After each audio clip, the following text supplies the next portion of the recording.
When attending seminars, only 20% of people come with partners because, as we've already established, the other 80% are looking for them. They come with partners or with people they would like to develop relationships with, and the rest come alone. Now, what does that lead to?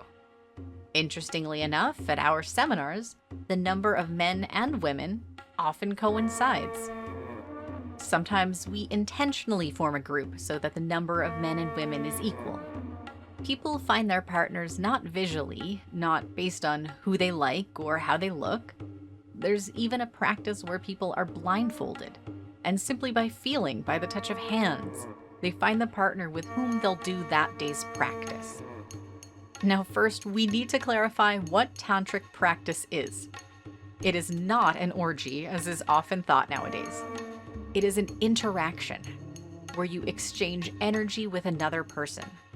And this can happen in many ways, through a gaze, through breathing, through paired yoga asanas. It all depends on the form of the session we're conducting that day. Often, when people look into each other's eyes, they can even see each other's past incarnations. They immerse themselves so deeply. And at that moment, when you're finding a partner for practice, you are not choosing someone to complete you. When you choose a partner, you are looking for someone you want to give to complement, to heal. So when we decide, and when I say please choose a partner, I always tell people to choose someone they want to give something to. This is a completely different focus of attention. People always look for someone who can give them something. That's a utopia, and they doom themselves to suffering for that reason. They doom themselves to selfish relationships. And the most important thing, even in a tantric session, is that we convey to people to choose someone you want to give something to. And people's interactions occur on a completely different level. Now, for whether it should be a man or a woman, it actually doesn't matter. And why is that? Well, that's because energy divides into yin and yang between two people anyway. When it is a man and a woman, it becomes very simple and it's naturally obvious.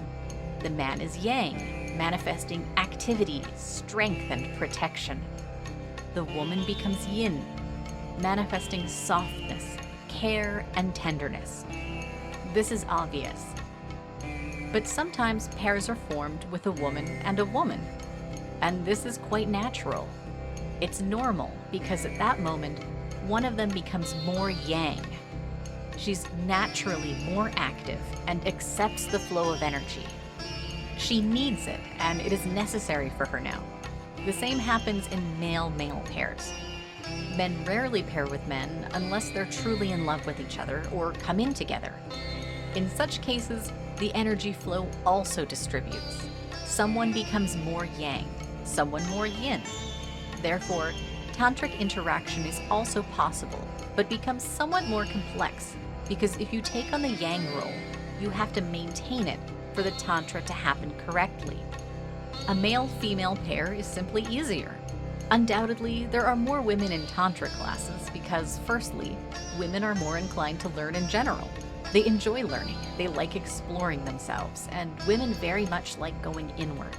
This is what development, spiritual development, tantric development is, going inwards. For men, going inward is more difficult. Men by nature always go outward. They achieve something, prove their masculinity through external attributes. A woman proves her femininity through her internal state. Therefore, there are naturally more women in Tantra seminars. So it's wonderful when men come to our classes. They find themselves in the field of love of beautiful women. They feel incredibly happy.